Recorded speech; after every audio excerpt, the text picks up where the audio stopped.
Je m'entretiens avec François Desmarais, vice-président Affaires commerciales et industrielles de l'Association canadienne des producteurs d'acier. Bonsoir, M. Desmarais. Bonsoir. Alors, au moment où on se parle, la nouvelle n'est pas confirmée, mais on peut quand même s'y préparer, évidemment. Alors, est-ce que l'impact d'une hausse des tarifs, c'est-à-dire 25 sur l'aluminium et l'acier, risque d'avoir un impact dans l'immédiat si ça se fait? Absolument. Il faut garder à l'esprit que 50 de la production totale d'acier au Canada est écoulée sur les marchés américains. Donc, toute hausse de 25 de notre prix d'entrée sur le marché américain va avoir un impact direct sur notre production et nos ventes sur le marché américain. Bon, et très rapidement, c'est ce que vous nous dites. Exactement. Bon, alors on parle de quoi? On parle de jours, on parle de semaines? Évidemment, on ne sait pas encore quel outil que le président américain va utiliser pour imposer ce tarif-là. Ça peut aller de l'immédiat à quelques jours, quelques semaines, mais j'ai l'impression que le président américain souhaite bouger rapidement, donc on pourrait parler même d'un impact immédiat d'ici ce soir. Bon. Alors, comment ça risque de se passer? S'il y a bel et bien une imposition de 25 des tarifs douaniers, alors dans l'immédiat, si ça se fait, ça veut dire que les Américains, demain matin, vont payer 25 de plus pour importer l'acier et l'aluminium chez eux. C'est bien ça? Pour une partie de l'aluminium. Encore une fois, on ne sait pas tous les détails de l'annonce du président et de la décision exécutive qu'il est probablement en train de signer en ce moment même, mais on s'entend que c'est pour des tarifs sur toutes les importations d'acier aux États-Unis. Donc, vraiment, l'impact va se faire dans tous les produits d'acier et pas seulement sur l'acier primaire, mais sur toutes les industries qui utilisent de l'acier se verraient ainsi perturbées par ces tarifs-là. Alors, qu'est-ce que ça risque d'être la première réaction de ces entreprises-là là, dans les différents secteurs? Est-ce qu'ils vont mettre fin aux importations, diminuer les importations, diminuer leur production? Comment on s'attend à quoi? On s'attend à ce qu'ils réagissent comment, ces entreprises-là? Il va certainement avoir un mélange de réponses. C'est encore tôt, évidemment, pour décider, mais on doit aussi comprendre que les Américains ont une production déficiente pour leur consommation d'acier. Donc, ils ont besoin d'importer de l'acier. Et c'est notre contention qu'ils sont mieux d'importer de l'acier du Canada que de d'autres pays tels que la Chine. Donc, bien des cas, les entreprises n'ont pas le choix que de continuer à importer de l'acier canadien et d'ailleurs, et de payer cette surtaxe-là qui, au bout du compte, va être refilée aux consommateurs américains. Bon. L'exportation d'acier, d'aluminium, mais parlons de l'acier en particulier, se fait dans la plupart des provinces. Il y a des entreprises dans plusieurs provinces, notamment en Ontario, mais également beaucoup au Québec. Alors, donc, vous le voyez le tableau. Donc, le nombre d'usines par province, 6 en Ontario, 4 au Québec, 1 en Alberta, 1 en Saskatchewan et 1 au Manitoba. Donc, ça veut dire que ça risque d'avoir un impact sur toutes ces provinces-là.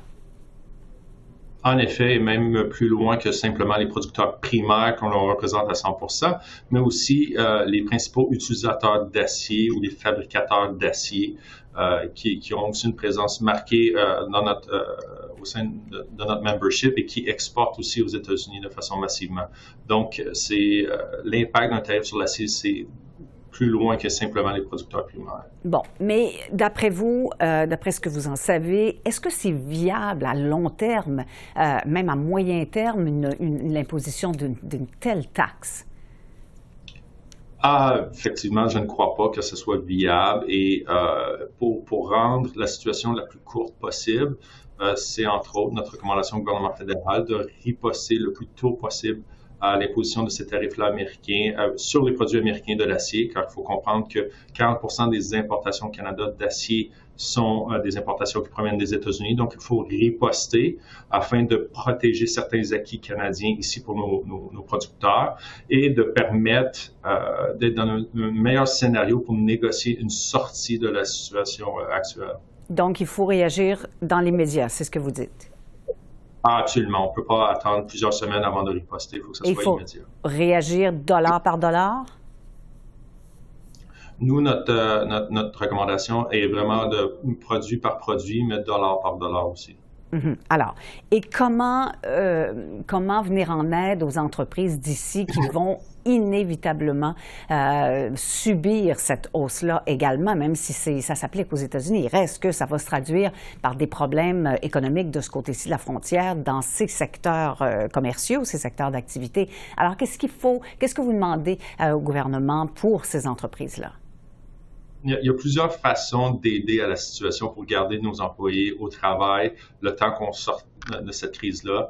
Évidemment, la première, c'est d'avoir des mesures de représailles. Comme ça, comme on l'a vu en 2018-2019, les producteurs canadiens ont pu accroître leur participation sur le marché canadien. Donc, on a réservé davantage de parts pour les producteurs canadiens, ce qui a aidé à contrebalancer les pertes qu'on a eues du côté américain. Ensuite, on peut parler d'un système de ristourne pour les exportateurs qui payent la taxe à l'exportation aux États-Unis en imposant des contre-tarifs, des contre-mesures sur les exportateurs américains qui, eux, vont avoir un tarif douanier sur leurs produits qu'on peut refiler par la suite aux producteurs canadiens. Et ensuite, on peut parler de regarder une mesure pour rendre l'acier canadien plus compétitif au pays. Car il faut comprendre qu'aujourd'hui, seulement 35 % de l'acier consommé au Canada a été coulé au Canada. On fait face à une compétition très déloyale de plusieurs pays outre-mer. Et si nous ne mettons pas en place des politiques encourageant cet achat local d'acier, entre autres, ça va être difficile de passer au travers de la crise. Mais est-ce que c'est possible, cet achat local, si le produit coûte plus cher? Si c'est notre propre produit au Canada, le prix ne changera pas pour notre produit. OK. À ce moment-là, est-ce qu'il faut également davantage développer? Vous dites qu'il y a une compétition très, très forte outre-mer, donc du côté de l'Europe, j'imagine. OK. Alors, est-ce qu'il y a moyen de développer d'autres marchés dans un avenir, disons, prévisible? Non. Un des problèmes centraux du secteur sidérurgique mondial, c'est la capacité excédentaire, essentiellement qui provient de la Chine. Tout simplement, la Chine produit plus d'acier qu'elle n'en consomme. Et avec le surplus d'acier, elle inonde les marchés internationaux et tous les pays à travers la planète tentent de protéger leur industrie nationale par des mesures tarifaires ou non tarifaires. Et ce qui fait en sorte que, essentiellement, tous les marchés sur la planète sont saturés d'acier. Donc, la possibilité de diversifier nos marchés n'est pas une option viable pour nos producteurs. Bon. Est-ce que vous vous attendiez à une imposition éventuellement aussi élevée de 25 % si c'est bel et bien ce qui se confirme, là?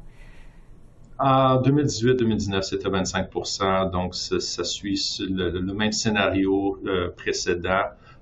Évidemment, ça fait un an qu'on porte attention à la situation politique aux États-Unis, donc c'était très possible de retour du président Trump à la Maison-Blanche. Donc, nous prenions sérieusement la situation et malheureusement, on est dans une situation où le pire des scénarios est en train de se développer sous nos yeux. Oui, effectivement. Monsieur Desmarais, merci d'avoir répondu à nos questions. Au plaisir.